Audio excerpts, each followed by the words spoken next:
When you install a new asphalt shingle roof on your Ambler, Pennsylvania home, you expect it to last a long time.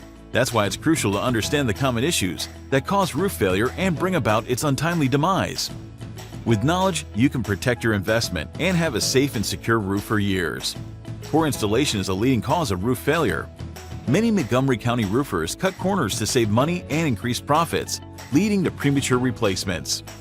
While your roof is built tough, it's not infallible and requires routine maintenance. When you notice a problem, it must be dealt with quickly to prevent a massive issue. For instance, not cleaning your gutters causes overflow, leading to water underneath the shingles. These blockages can cause ice dams to form in the winter and severely damage your shingles, roof, and attic space. Finally, low-quality roofing materials are just as bad as poor installation.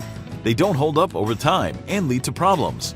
Plus, better materials generally mean better warranties, so you'll be covered. For a pro roof installation in Ambler, Pennsylvania, rely on Baines Roofing. Call today at 215-855-ROOF to schedule a free estimate.